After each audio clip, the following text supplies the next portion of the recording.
ದ್ದು ಮತ್ತು ದೇವರಿಗೆ ನಮ್ಗೆ ಎಷ್ಟು ದೂರ ಶನಿ ಅದ, ಕಷ್ಟ ಸುಖಗಳಲ್ಲಿರತಕ್ಕಂಥದ್ದೇನು ಮರ್ಮದ ಅನ್ನೋದು ಗೊತ್ತಾಗ್ತದೆ. ಖರೆ ತಿಳ್ಕೊಳ್ಳಲ್ಲ ನೀವು ಮಾಡೋದೇನದ. ಅದಕ್ಕೂ ಪುಣ್ಯ ಬೇಕಾಗ್ತದೆ. ಪ್ರಪಂಚ ಪ್ರಾರಬ್ಧದಿಂದ ಆಗ್ತದೆ, ಪಾರಮಾರ್ಥ ಪ್ರಯತ್ನದಿಂದ ಸಾಧಿಸ್ತದೆ. ಭಾಳ ಮಜಾ ಅದು ಏನ್ರಿ.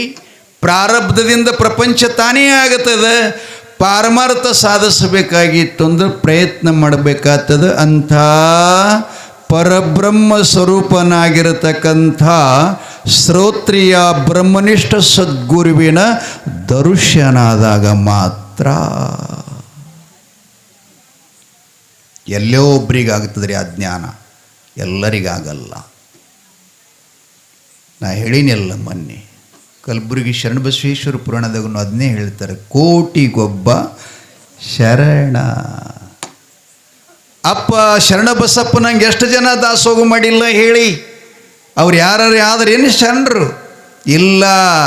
ನೋಡಿ ಮಾಡೋದು ಬೇರೆ, ನನ್ನ ಹೆಸರು ಬರಲಿ ಅಂತ ಮಾಡೋದು ಬೇರೆ, ನಾನ ಮಾಡೀನಿ ನನ್ನಂಗೆ ಮಾಡೋದಿಲ್ಲ ಅಂತ ಅನ್ನೋದು ಬೇರೆ.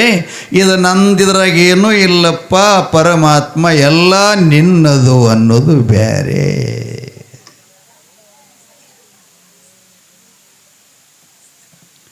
ನಮಸ್ಕರಿಸಿದ ಭಕ್ತನು ಬಂದು ಇಟಂಗಿ ಹಾಳದಲ್ಲಿಯಪ್ಪ ಪಶು ಪಕ್ಷಿಗಳ ರಕ್ಷಣೆಗಾಗಿ ಒಂದೆರಡು ಹನಿ ನೀ ಕೃಪಾ ಮಾಡಿದಿ ಅಂದ್ರೆ ಒಳ್ಳೇದಾಗ್ತದಂಥೇಳಿ ಕಣ್ಣೀರು ಹಾಕ್ದ.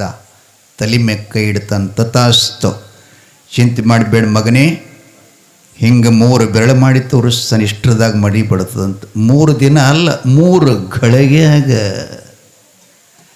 ನಮಸ್ಕಾರ ಮಾಡಿ ಅವನಿಗೆ ಹೋಗಿ ಹೇಳ್ದ. ಗುಡ್ಡಕ್ಕೆ ಹತ್ತಿಲ್ಲ, ಬಯಲಾದಂಥ ಮೋಡದಲ್ಲಿ ಅಂಗೈಯಷ್ಟ ಮಾಡ ತಯಾರಾಗಿ ಇಟಂಗಿ ಹಾಳದ ಗ್ರಾಮದ ಸುತ್ತಮುತ್ತೆಲ್ಲ ಅಲ್ಲಿ ಊರುಗಳು ಬರ್ತಾವ್ರಿ. ಸಮುದ್ರ ಹಟ್ಟಿ, ಜಾಲಿಗೇರಿ, ಇಟಂಗಿ ಹಾಳ ಅಂತ ಬರ್ತಾವ. ಅಲ್ಲಿ ತಿಕೋಟ ಮತ್ತು ಹಿಂಗೆ ಸುತ್ತಮುತ್ತ ಹಳ್ಳಿಗಳದ. ಹಿಂಗೆ ಮಳೆ ಬಿತ್ತರಿ ಕೆರೆ ಬಾವಿ ಹಳ್ಳ ಕೊಳ್ಳಗಳೆಲ್ಲ ತುಂಬಿ ಹರಿಯಾಕತ್ತು. ಕಾಲು ಹಿಡ್ಕೊಂಡು ಅವನಿಗೆ ಬಂದು ಅವೇನಂತಿದ್ದು ಅಲ್ಲಿ ಎಂಥವೇನು ಮಳೆ ಕೊಡ್ತಾವ ಅಂತ. ತಪ್ಪಾತಪ್ಪ, ನಾವೊಂದು ತಪ್ಪಾತು ಮಾರಾಯ, ಇಲ್ಲೇ ಗುಡ್ಡದ ಮ್ಯಾಗಿರ್ತಾನಂತ ಸಾಧು, ಎಂಥ ಶಕ್ತಿಯೋ ಅಂತ ಕೊಂಡಾಡಿದರು, ಸ್ತುತಿ ಮಾಡಿದರು, ಸ್ಮರಣೆ ಮಾಡಿದರು. ಆ ಸುಖವಾಗಿ ಜೀವಿಗಳು ಬದುಕ್ತಿದ್ರು. ಅಮೋಘ ಸಿದ್ದೇಶ್ವರರು ಮಮ್ಮೆಟ್ ಗುಡ್ಡದ ಮೇಲೆ ಕುಳಿತು ತಮ್ಮ ಗುರು ಮಾಯಾಗಿದ್ದಲ್ಲ ನಿನ್ನೆ ಎಲ್ಲಿಗೇನ್ರಿ, ಮಕಣಾಪುರ, ಅಲ್ಲಿಗೆ ನಿತ್ಯದಲ್ಲಿ ಗುರು ಸೇವಾಕ್ಕೆ ಹೊರಟರು. ನೋಡ್ರಿ, ಅವ್ರಿಗೆ ಬಂದು ದೇವರಾಗ್ಯಾರಂದ್ರೂ ಗುರು ಸೇವಾ ಬಿಡಲಿಲ್ಲ. 7 ಯುಗ ಪರ್ಯಂತರೂ ಮಾಡಿದ್ದ, ಕೈಲಾಸದಲ್ಲಿ ಮಾಡಿದ್ದ. ಭೂಲೋಕಕ್ಕೆ ಬಂದ ಮೇಲೆ ಯಾವ ಸ್ಥಾನದಲ್ಲಿ ಸದ್ಗುರುವಿನ ಸನ್ನಿಧಾನ ಗದ್ದಿಗೆಯಾಗಿದೆಯೋ ಅಲ್ಲಿಗೆ ಮುಮ್ಮೆಟ್ಟ ಗುಡ್ಡದಿಂದ 3 ಹರ್ದಾರಿ ಮಧ್ಯರಾತ್ರಿಯಲ್ಲಿ ಎದ್ಕೊಂಡು ಸ್ನಾನಾದಿ ಕ್ರಿಯೆಗಳನ್ನು ಮಾಡಿಕೊಂಡು ಶುದ್ಧೋದಕ ಪತ್ರಿ ಪುಷ್ಪಾದಿಗಳು ತಗೊಂಡು ಮಕಣಾಪುರಕ್ಕೆ ಬಂದು ಗುರು ಸೋಮಲಿಂಗನ ಪೂಜೆ ಮಾಡುತ್ತಿದ್ದ. ಅಲ್ಲಿ ಒಂದು ವಿಜ್ಞಾನ ಆಗುತ್ತಿತ್ತು. ಏನು ವಿಜ್ಞಾನ ಅಂದರೆ, ಆ ನಾಗರಾಯ ಏನಿದ್ನಲ್ಲ, ನರುಟೆ ನಾಗರಾಯ ಅಂತ ಅವನ ಅಡೆ ಹೆಸರು, ನರುಟೆ ನಾಗರಾಯ ಅಂತ ಅವನ ಹೆಸರು. ಅವನ ಮನೆಯ ಹಿತ್ತಲದ ಕುರಿ ತಿಪ್ಪಿ ಇತ್ರಿ, ಹಿಕ್ಕಿ ಕಾಳ ಒಗದುದ್ದು, ಅದರಾಗನ ಗುರು ಮಾಯಾಗಿದ್ದ. ಈತ ಬಂದು ಸೇವಾ ಮಾಡಬೇಕಂತ ನಿಂತುಕೊಂಡಾಗ ತಿಪ್ಪಿ ಒಳಗೆ ಐಕ್ಯವಾಗಿರತಕ್ಕಂಥ ಲಿಂಗ ಮ್ಯಾಲ ಬಂದು ಪ್ರಕಾಶ ಬೀರುತ್ತಿತ್ತಂತ. ಟೇಬಲ್ ಲೈಟ್ ನೋಡ್ರಿ, ಇಲ್ಲ ಟೇಬಲ್ ಲೈಟ್ಗಳು ಅಭ್ಯಾಸ ಮಾಡೋ ಮಕ್ಕಳಿಗೆ ಗುರ್ತು ಟೇಬಲ್ ಲೈಟ್ ಅನ್ನೋದು. ಹಂಗೆ ಬೆಳಕು ಬೆಳೀತಿತ್ತು. ಆ ಬಳಿಕ ಆ ಲಿಂಗಕ್ಕೆಲ್ಲ ಮಜ್ಜಲ, ಶೀತಾಳ ಮಜ್ಜಲ ಮಾಡಿ ಗಂಧ ಪುಷ್ಪ ಕ್ಷತಾದಿ ಮೊದಲುಗೊಂಡು ಪತ್ರಾದಿಗಳನ್ನು ಏರಿಸಿ ದುಪಾರತಿಯನ್ನು ಬೆಳಗಿ ಶಂಖನಾದ ಮಾಡುತ್ತಿದ್ದ. ಮುಂದೇನಾಯ್ತು ಅಂದ್ರೆ, ಆ ಲಿಂಗಕ್ಕೇನು ಕುರಿ ಹಿಕ್ಕಿಕಾಳು ಹತ್ತಿದ್ದು ಅಲ್ಲ, ಎಷ್ಟು ಲಿಂಗಕ್ಕೆ ಸ್ಪರ್ಶ ಆಗುತ್ತಿದ್ದು ಅಷ್ಟು ಹಿಕ್ಕಿಕಾಳೆಲ್ಲ ಮುತ್ತು ರತ್ನಾದಿಗಳಾದವು ಅಂತ. ಮತ್ತೆ ಇವ ಹೋದ ಕೂಡಲೇ ಲಿಂಗ ತಿಪ್ಪಿಯೊಳಗೆ ಐಕ್ಯ ಆಗ್ತಿತ್ತು. ಮತ್ತೆ ಮುಂಜಾನೆ ನೋಡಿದ್ರೆ ತಿಪ್ಪಿನ ಅನ್ಬೇಕೆಲ್ಲರು. ಹಿಂಗೆ ಕೆಲವು ದಿನಗಳಾದ ನಂತರ ಅವ ನಶಿಕನಾಗಿ ಎದ್ದು ಕುರಿದೊಡ್ಡಿ ಹುಡುಗುತ್ತಿದ್ದ, ತಂದು ಉಚ್ಚಲ್ತಿದ್ದ. ಅವು ಬೆಳದಿಂಗಳಕ್ಕೆಲ್ಲ ಮುತ್ತು ಹೊಳೆಯುವುದು ನೋಡಿ ಯಾವರ ತುಡುಗರು ಬಂದಿಲ್ಲಿ ಲೆಕ್ಕ ಮಾಡಿಕೊಂಡು ಚೆಲ್ಲಿ ಹೋಗ್ಯಾವಲ್ಲಂತ ಹಿಂಗೆ ಭಾವನೆ ಮಾಡಿಕೊಂಡ. ಎಲ್ಲ ಆಯ್ಕೊಂಡ ಮನೆಯೊಳಗೆ ಸಂಗ್ರಹ ಮಾಡ್ತಾನೆ. ದಿನಂಪ್ರತಿ ಅಷ್ಟು ಬೀಳಾವ್ರಿ ಅವು. ಹಿಂಗೆ ಮಾಡುತ್ತಿದ್ದ. ಒಂದು ಸಲ ಅವ ಮಂತ್ರ ಅಂತಿದ್ದ. ಅಮೋಘ ಸಿದ್ದೇಶ್ವರ ಪಂಚಾಕ್ಷರಿ ಮಂತ್ರವನ್ನು ಪಠಣ ಮಾಡುತ್ತಾ ಪೂಜೆ ಮಾಡುತ್ತಿದ್ದ. ರಾತ್ರಿ ಸಮಯದಲ್ಲಿ ಸದ್ದುಗದ್ದಲಿಲ್ಲ. ನಮ್ಮವ್ರು ಹೇಳ್ತಿದ್ರು, ಸವ್ವನ ಸಬ್ಬನ ರಾತ್ರಿಯೊಳಗೆ ಹಕ್ಕಿ ಸುಳುವಿಲ್ಲ, ಪಕ್ಕಿ ಸುಳುವಿಲ್ಲ, ಮಾನವರು ಸುಳುವಂತೂ ಮೊದಲೇ ಇಲ್ಲ. ಹಿಂಗೆ ಹೇಳ್ತಿದ್ರು. ಜಗ ಜಗ ಅಂಗಿ ಉಟ್ಕೊಂಡು ಬಂಗಾರದ ಮುಂಡ ಸುತ್ತಕೊಂಡು ಗುರು ಶಿವಾಕ್ ಬರ್ತಿದ್ದಂಥದ್ದು ಪೌರಾಣಿಕ ರೂಪದಲ್ಲಿ ಹೇಳ್ತಕ್ಕಂಥದ್ದು. ಈಗ ಆಧುನಿಕ ಪದ್ಧತಿ ಎಲ್ಲದು. ಆ ಸೇವೆ ಮಾಡತಕ್ಕಂಥ ಸಮಯದಲ್ಲಿ ಏನು ದುಪಾರ್ತಿ ಬೆಳಗ್ತಿದ್ನಲ್ಲ, ಅದನ್ನು ಅವ ಅನ್ನುವ ಶಬ್ದ, ಪಂಚಾಕ್ಷರಿ ಮಂತ್ರದ ಶಬ್ದ ಇಂಪಾಗಿ ಅದು ಮನೆಯೊಳಗೆ ಮನೆಗಿರತಕ್ಕಂತಂದ್ರೆ ನಾಗರಾಯನ ಮಗಳಾಗಿರತಕ್ಕಂಥ ಪದ್ಮಾವತಿ ತಾಯಿ ಪಕ್ಕದಲ್ಲಿ ಮಲ್ಕೊಂಡಿದ್ದಳು. ಅವ್ರ ತಾಯಿ ಹೆಸರು ನಾಗಬಾಯಿ, ನಾಗಮ್ಮ. ಈ ಧ್ವನಿ ಕೇಳಿಸ್ತು. ಆಕೆಗೆ ಆಶ್ಚರ್ಯ ಅನ್ನಿಸ್ತದೆ. ಇಲ್ಲಿವರೆಗಿಂತ ಶಬ್ದನ ಎಲ್ಲಿ ಕಂಡಿಲ್ಲ, ಹೀಗೆ ಬರ್ತಾ ಇದೆಯಲ್ಲ, ಇದು ಎಲ್ಲಿಂದ ಬರ್ತಾ ಇದೆ ಅಂತ ತಾಯಿಗೆ ಸ್ಪರ್ಶಲಾರದಂಗೆ ಹಗೂರ ಎದ್ದು ಹಿತ್ತಲದ ದೊಡ್ಡಿ ಬಾಗಿಲ ತೆರೆದ ಬಂದು ನೋಡೋ ತನಕ ಅಮೋಘ ಸಿದ್ಧನ ದಿವ್ಯ ರೂಪ. ಬಂಗಾರದ ಜಡೆಗಳು, ಜಟಜೂಟಧಾರಿ, ಹಣಿ ಮೇಲೆ ತ್ರಿಪುಂಡ ಧಾರಣ ಭಸ್ಮ, ಕೈಯೊಳಗ ದುಪಾರ್ತಿ ಶಂಖ ಗಂಟನಾದ ನೋಡಿ ಅಲ್ಲಿಂದ ಕೈ ಜೋಡಿಸಿಕೊಂಡು ಮನುಷ್ಯನೊಳಗೆ ನೆನೀತಾಳ. ದೇವಲೋಕದ ಪುರುಷನೋ, ಇಂದ್ರಲೋಕದ ಪುರುಷನೋ, ಚಂದ್ರ ಸೂರ್ಯಲೋಕದ ಪುರುಷನೋ, ವೈಕುಂಠದ ಪುರುಷನೋ, ಎಂಥ ರೂಪ, ಎಂಥ ಲಾವಣ್ಯ!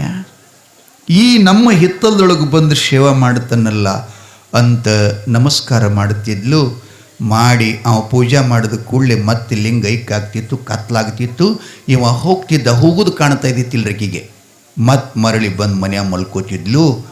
ಈಗ 4-6 ದಿವಸ ಆದ ಬಳಿಕ ಒಂದು ಸಲ ಅವನ ಪದ್ಮಾವತಿಯ ಅಣ್ಣನ ಹೆಂಡತಿ, ಅವರಿಗಿಬ್ಬರು ಗಂಡ್ಮಕ್ಳು ನಾಗರಾಯಿಗ, ಕೃಷ್ಣಪ್ಪ ಹೊನ್ನಪ್ಪ ಅಂಥೇಳಿ.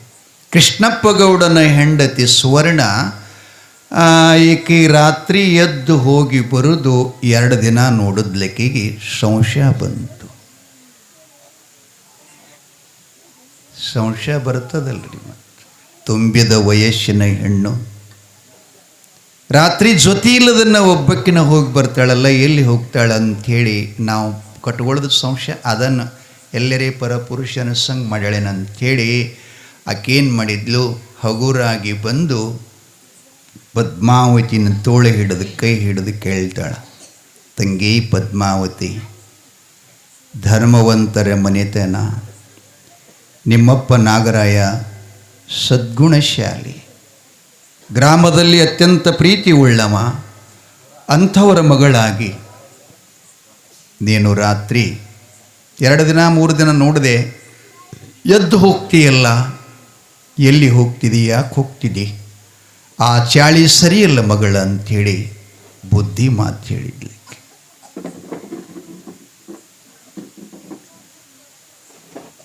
ಬುದ್ಧಿ ಮಾತು ಹೇಳೋದ್ಲು. ಆವಾಗ ಈಕಿ ಪದ್ಮಾವತಿ ಅಂತಾಳ, ಸತ್ಯನೇ ಹೇಳ್ತಾಳ್ರಿ ಈಕಿ. ಏನಂತ, ಅತ್ತಿಗೆ ಅಣ್ಣನ ಹೆಂಡತಿ ಅಂದರೆ ಹೆತ್ತ ತಾಯಿಗಿಂತಲೂ ನೀನು ದೊಡ್ಡವಳು ತಾಯಿ. ನಿನ್ನ ಮುಂದೆ ನಾನು ಸತ್ಯ ಹೇಳ್ತೀನಿ, ನಾನು ಬೇರೆ ಯಾವ ಪುರುಷನಿಗಾಗಿ ಹೊರಗೆ ಹೋಗಿಲ್ಲ.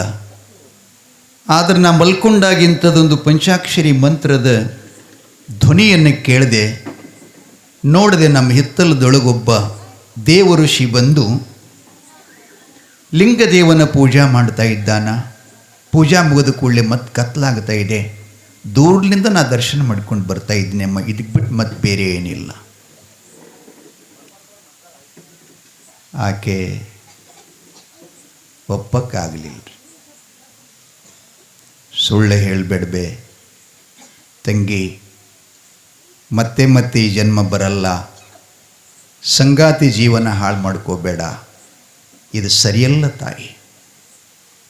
ಆಕೆ ಅಂದ್ಲು, ಅಮ್ಮ ಈಗ ಸಮಯ ಹೋಗ್ಯದ, ನಾಳೆ ನಿನಗೆ ಆ ಸಮಯಕ್ಕೆ ನಾನು ಕರ್ಕೊಂಡು ಹೋಗ್ತೀನಿ.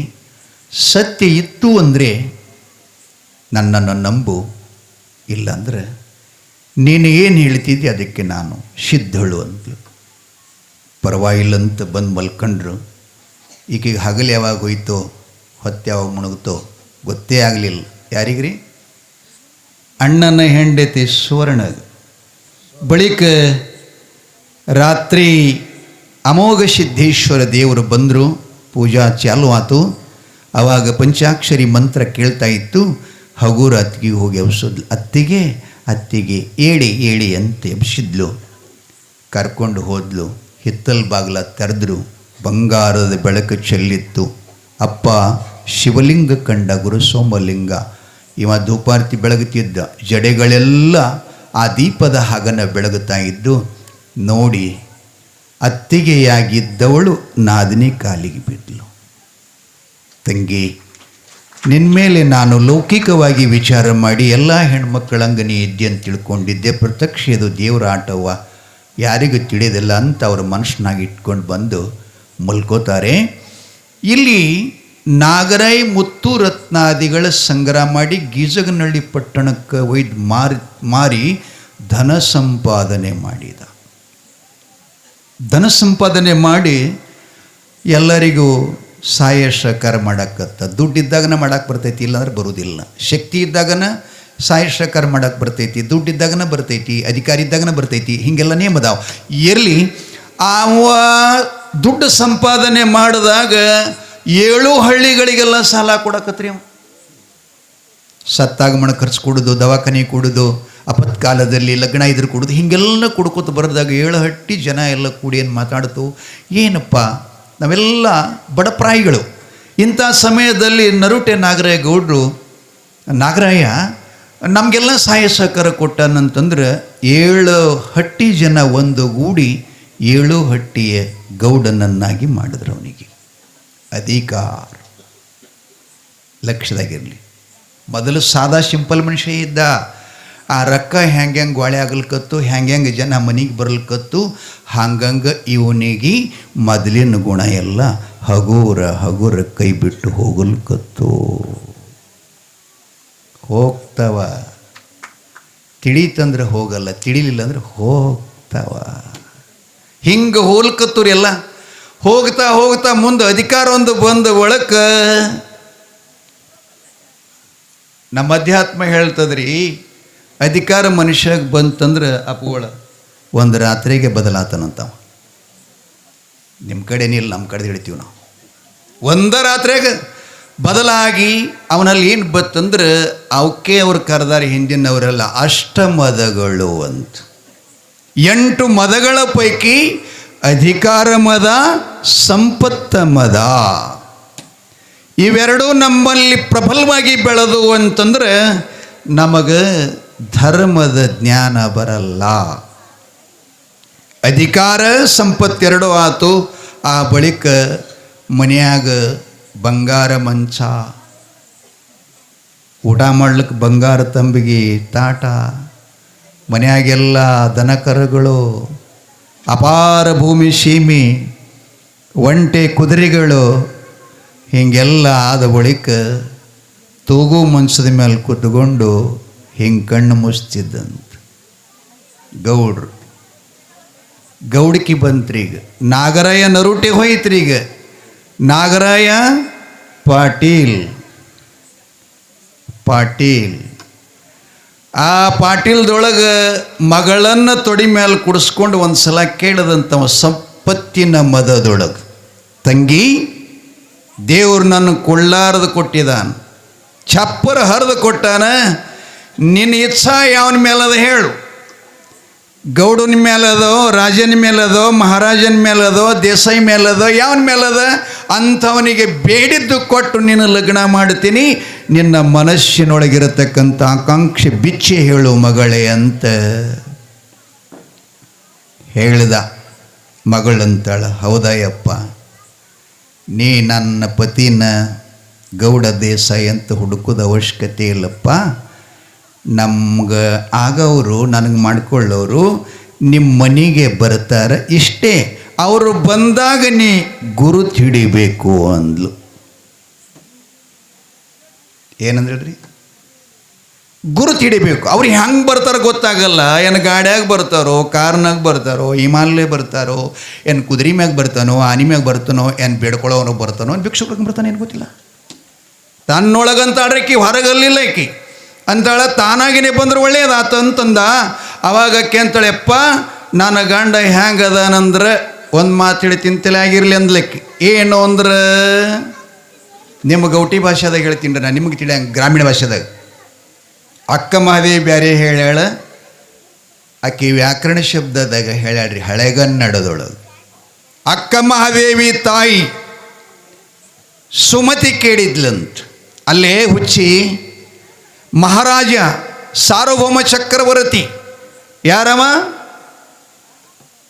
ಅಕ್ಕ ಮದುವೆ ಮಾಡ್ಕೊಳ್ಳುತ್ತ ಅಂತಿದ್ದಲ್ಲ, ಯಾರಪ್ಪ ಅವ?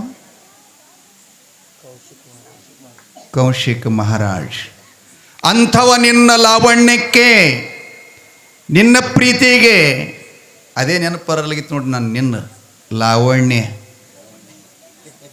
ಏನು ವೈರಲ್ಲಪ್ಪ ಲಾವಣ್ಯ. ನಿನ್ನ ಫೋನ್ ನಂಬರ್ ಕೊಟ್ಟರು ಬರ್ತದ ಪುಣ್ಯ. ಶಿವಾಯ. ಮುರುಘಾನೂರದಿಂದ ತಾಯಂದ್ರು ಬಂದಿದ್ದಾರೆ, ಅವರಿಗೂ ಕೂಡ ಅನಂತ ನಮಸ್ಕಾರಗಳು, ಶರಣಾರ್ಥಿಗಳು. ನಮ್ಮ ಚಂದ್ರು ಮಾಸ್ತರ್ ತಾಯಿಯವರು ಕೂಡ ಬಂದಿದ್ದಾರೆ ರೀ. ಏನು ಪುಣ್ಯ ಅದು.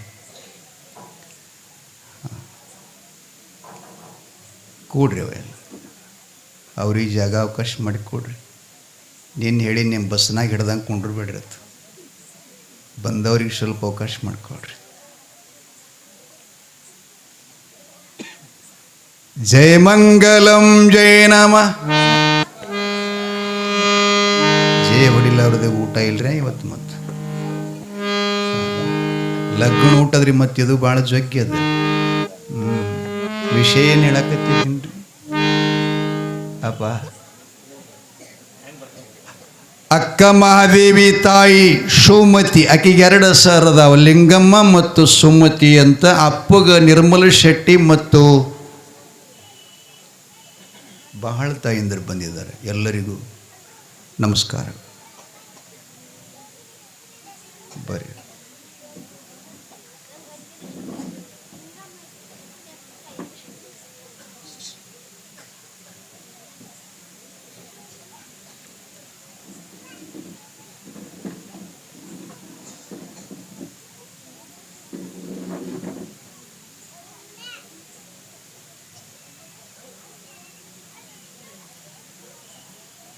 ಲಗ್ನ ನಾಳೆಗೆ ಇಟ್ಕೋಬೇಕಾಗಿತ್ತು ರೀ. ನಮ್ಮದು ಚರಿತ್ರೆ ಸ್ವಲ್ಪ ಬಕ್ಕಳದ ಅಂತಂದಾಗ ಸಾಧು ಮಹಾರಾಜರು ಶುಕ್ರವಾರದಪ್ಪ ಇವತ್ತೇ ಮಾಡೋಣಂತಂದರು.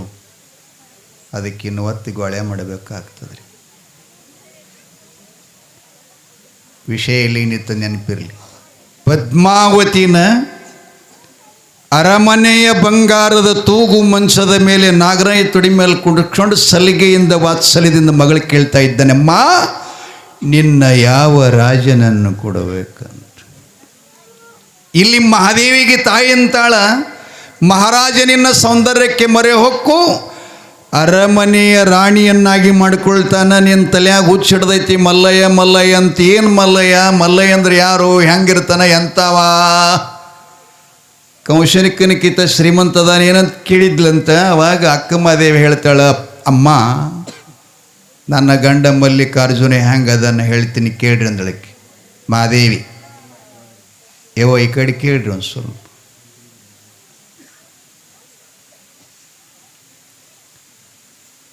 ನಾ ಬೆರಿಕನು ಭಾಳ ಅದೀನಿ ರೀ, ಮತ್ತು ಗರೀಬನು ಭಾಳ ಅದೀನಿ ರೀ.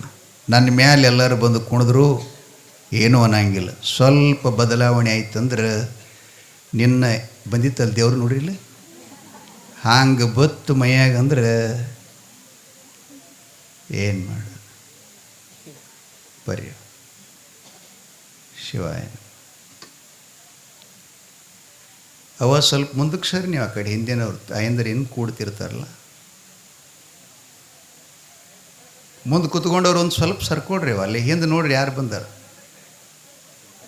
ಅದ್ರಾಗ ಈ ಮಂದಿ ಹಿಂದೆ ನೋಡ್ತಿತ್ರಿ, ದೇವಿಗಾಗಿ ಒಬ್ಬರು ಹಿಂದೆ ನೋಡಲಾಗ್ಯಾರ.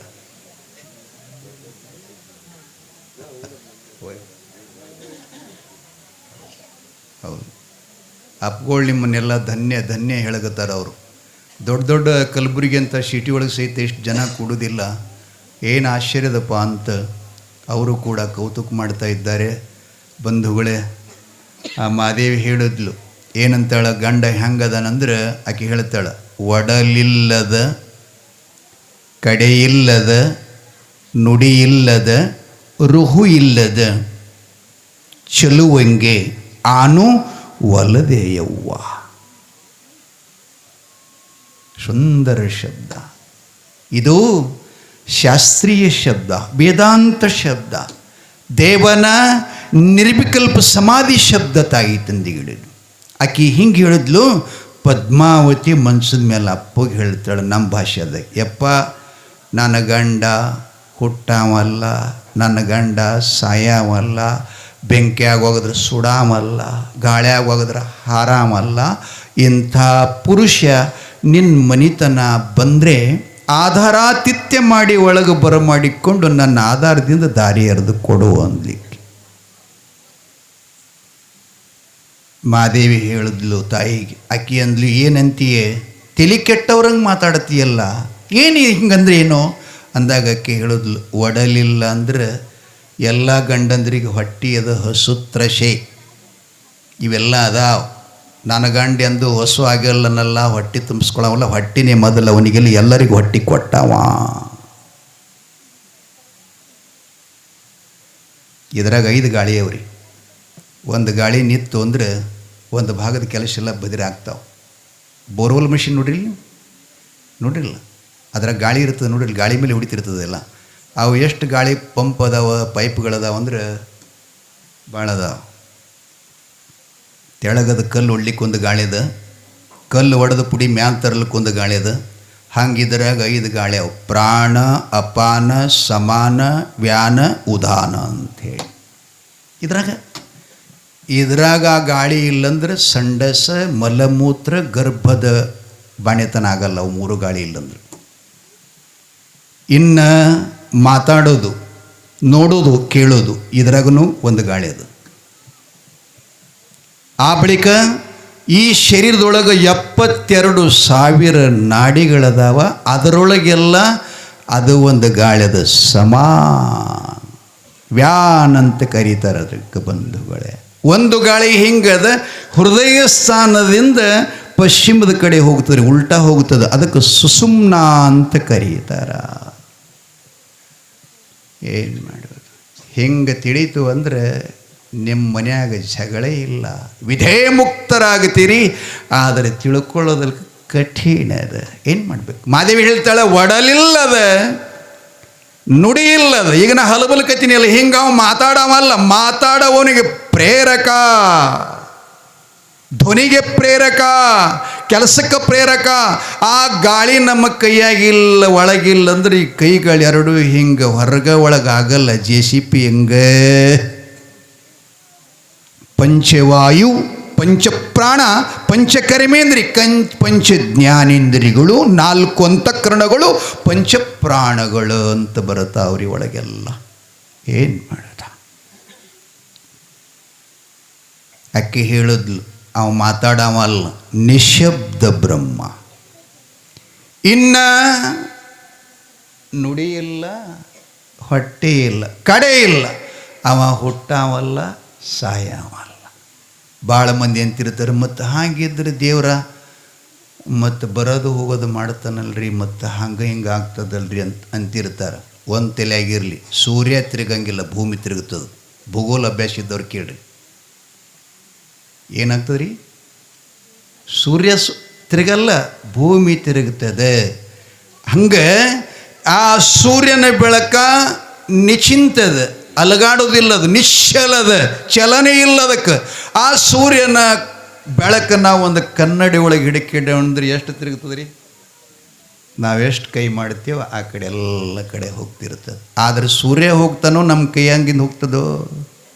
ಹಾಗೆ ನಿಶ್ಚಲವಾದ, ನಿರ್ಗುಣವಾದ, ನಿರಾಮಯವಾದ, ನಿಶೂನ್ಯವಾದಂಥ ಪರಮಾತ್ಮ ಪ್ರತಿಯೊಬ್ಬರ ಹೃದಯದೊಳಗಿದ್ದು ನಾವು ಮಾಡುವ ಹಾವಭಾವದಿಂದ ದೇವರು ಹಿಂಗದನಂತ ನಾವು ಕಲ್ಪನೆ ಮಾಡ್ತೀವಿ. ಸತ್ಯ ಮಾತ ಅವ ನಿರ್ವಿಕಲ್ಪಿ. ಈಕೆ ಹೇಳೋದು, ನನ್ನ ಗಂಡಿಂತ ರೂಪಿಲ್ಲವನಿಗೆ, ರೂಪಕ್ಕೆ ಅವನೇ ಪ್ರೇರಕ ಅದಾನ. ಬಂಗಾರಕ್ಕೆ ಅಂದರೆ ರೂಪದೇನ್ರಿ? ಇಲ್ಲ, ಅಕ್ಕಸಾಲಿಗೆ ಮಾಡ್ತಾನೆ ರೂಪದಕ್ಕೆ. ಬಂಗಾರನ ಒಡವೆಗಳು ಮಾಡವ ಅಕ್ಕಸಾಲಿಗೆ. ಬಡಗೌಡ ಕಟ್ಟಿಗೆ ತಗೊಂಡು ಸಾಮಾನು ಮಾಡ್ತಾನೆ. ಕಟ್ಟಿಗೆನ ಮಣ್ಣ ಮಾಡವ ಕುಂಬಾರ. ಒಡೆದು ಹೋದ ಬಳಕ ಮತ್ತೆ ಮಣ್ಣೇ. ಸಮುದ್ರದ ಮೇಲೆ ಬರುವ ಥರೆಗಳು ಬುರುಗ ಇವೇನವ ತೋರುದು. ಸಮುದ್ರ ಮಾತ್ರ ಇಲ್ಲ, ಸಮುದ್ರನ ದೇವರನ. ಅಪ್ಪ ನನ್ನ ಮನೆಗೆ ನನ್ನ ಪತಿ ದೇವ ಹಿಂಗೆ ಬರ್ತಾನೆ ಗುರುತಿಡಿಬೇಕಂತಂದ. ಹೋ ಬರಲಿಲ್ಲ, ಸ್ವಾಗತ ಮಾಡ್ಕೋತೀನಿ ಅಂತಂದ. ಇವನ್ ಕಣ್ಣಾಗ ಬೇರೆ ರೀ, ಕುದುರೆ ಮೇಗರೆ ಬರ್ತಿರ್ಬೇಕು, ಕಿರೀಟರೆ ಹಾಕ್ಕೊಂಡು ಬರ್ತಿರ್ಬೇಕು, ಜಾಕೆಟ್ ಹಾಕಿಟ್ಕೊಂಡು ಬರ್ಬಿಡ್ತೀವಿ. ಅನೇಕ ಇವನ ಕನಸು. ಯಾರ ಮನಸ್ಸಿನೊಳಗೆ ಯಾವ್ಯಾವ ಭಾವವ ಅವೇ ಕನಸು ಕಾಣ್ತಿರ್ತಾವಲ್ಲ. ಏನು ಮಾಡಬೇಕು? ಮನಸ್ಸಿನಾಗ ಎಮ್ಮೆಲಿಗೆ ನೋಡಿ ಮನ್ಕೊಂಡ ಅಂದ್ರೆ ರಾತ್ರಿಯಾಗ ಒಬ್ಬ ಎಮ್ಮೆಲ್ನೇ ಆಗತಿರ್ತಾನೆ ಕನಸಿನಾಗ ರೀ. ಮುಂಜಾನೆ ಎದ್ದು ನೋಡ್ತಾನೆ, ಅದೇ ಕೌದಿನಿ ಅದು. ನಾನು 4ನೇ ಓದಾಗ ಒಂದು ಪಾಠ ಇತ್ತು, ತಿರುಕ ನೂರುವ ಮುಂದೆ ಮುರುಕ ಧರ್ಮ ಶಾಲೆಯಲ್ಲಿ ಮನಗಿರುತ್ತಿರಲು ಭಿಕ್ಷುಕ ಕನಸು ಕಂಡಂತ್ರಿ. ಊರೆಲ್ಲ ತಿರುಗಿ ತಿಂತಿದ್ದ. ಆ ಶಾಲೆಗೆ ಬಂದು ಮಲ್ಕೊಂಡ, ಕನಸು ಬಿತ್ರಿ. ಕನಸಿನಾಗ ಏನಾಗಿತ್ತು, ಒಬ್ಬ ರಾಜನಿಗೆ ಒಬ್ಬಕಿನೇ ಮಗಳು. ಅವ ಏನು ಮಾಡಿ ಸಂಯೋರ ಇಟ್ಟಿದ್ದ. ಸಂಯೋರ ಅಂದ್ರೆ ಏನ್ರಿ? ಅವಾಗ ರೀತಿತ್ತು ಗದ ಬಾಣ ಹಿಂಗೆ ಶೂರ್ ಕೆಲಸ ಮಾಡಿದ್ರೆ ನನ್ನ ಮಗಳು ಕೊಡಬೇಕು ಅಂತೇಳಿ. ಅವ ಏನು ಮಾಡಿದಂದ್ರೆ ಒಂದು ದೊಡ್ಡ ಆನೆ ತರಿಸಿ ಅದರ ಸೊಂಡ್ಯಾಗ ಹಾರ ಹಾಕಿ ಆನೆ ಮಂದ್ಯಾಗ ಬಿಡಬೇಕು. ಯಾರ ಕೊಳ್ಳಾಗಿ ಆನೆ ಹೋಗಿ ಹಾರ ಆಗ್ತದೆ ಅವರಿಗೆ ನನ್ನ ರಾಜ್ಯದ ಉತ್ತರಾಧಿಕಾರಿ ನನ್ನ ಮಗಳ ಗಂಡ ಮಹಾರಾಣಿಯ ಮಹಾರಾಜ ಅಂತ ಸ್ವೀಕಾರ ಮಾಡ್ತೀನಿ ಅಂತ ಹಿಂಗೆ ಅಂತಿದ್ದ. ಆ ಹಾರ ಹಾಕೊಳಕ್ಕೆ ಇಷ್ಟಿಷ್ಟು ದೊಡ್ಡ ಕುತ್ತಿಗೆಯವರು ಬಂದಿರ್ರಿ, ಭಾಳ ದೊಡ್ಡವರು ಬಂದಿರು. ಇವ ಏನಿದ್ದಲ್ಲ ಭಿಕ್ಷುಕ, ಕೈಯಾಗ ಒಂದು ಕೋಲ, ಒಂದು ಪರೇಣ, ಬಗಲಿಗೊಂದು ಜೋಳಿಗೆ, ತಲೆ ಕಟ್ಟುಗಳಕ್ಕೆ ಒಂದು ಚಿಂದಿ ಇಲ್ಲ.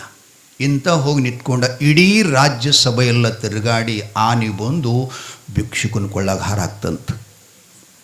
ಹಗಲ ತಲ್ಲಿದು ರಾತ್ರಿಯಾಗ ಹಾಕಿದಾಗ ರಾಜ ಅವನ್ನ ಅರಮನೆ ಕರೆದು ಚಲೋ ಮಾಡಿ ಮದುವೆ ಮಾಡಿ ಸಿಂಹಾಸನ ಮೇಲೆ ಕೂಡಿಸಿ 4 ಮಕ್ಕಳಾಗಿಯೂ ಗಂಡ ಹೆಂಡತಿ ಇಬ್ಬರು ಮನ್ಸದ ಮೇಲೆ ಮನಗಿದ್ರು. ನಡಬರಕ್ಕೆ ಕೂಸಿನ ಹಾಕಿದ್ರು. ಆ ಕಡೆ ಸರಿ ಈ ಕಡೆ ಸರಿ ಕೂಸಿನ ಮೇಲೆ ಕಾಲು ಹೋಗದಿ ಅಂತಕಿ ಅನರ್ದಾಗ ಜಾರದ ತೆಳಗೆ ಬಿತ್ತತ್ರಿ. ಎದ್ದು ನೋಡೋ ತನಕ ಸಾಲಿ ಕಟ್ಟಿ ಮ್ಯಾಗಿನ ತೆಳಗೆ ಬಿದ್ದಿದ್ದತ್ತೀವ.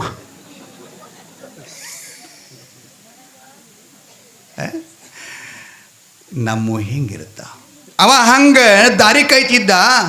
ಆ ಸಮಯದಲ್ಲಿ ಅಮೋಘ ಸಿದ್ದೇಶ್ವರನಿಗೆ ಏನಾಗಿತ್ತು ಅಂದ್ರೆ ಮೊದಲಿದ್ದಂಗೆ ಅವ ಇಲ್ಲ, ಇವನಿಗೆ ಇದ್ದಂಗೆ ಮಾಡಬೇಕಂತ ಅವ ವಿಚಾರ ಮಾಡ್ದ. ಮೊದಲೇ ಹೆಂಗಿದ್ದವ? ಚಲೋ ಇದ್ದ, ಸಂಪತ್ತು ಅಧಿಕಾರಿ ಕಡೆಗಿರ್ಲಿ, ಅದು ಚಲೋ ಇದ್ದ. ಚಲೋ ಮಾಡಬೇಕಂತ ಇವ ಒಂದು ಸಲ ಅವನ ಮನೆಗೆ ಬಂದ್ಬಿಟ್ರು. ನಿನ್ನೆ ಹೇಳಿದ್ನಲ್ಲ, ಬೈಲ ಭೂತಾಳ ಸಿದ್ಧ, ಅಮೋಘ ಸಿದ್ಧ ಹೇಳ್ತಾನೆ. ಭೂತಾಳ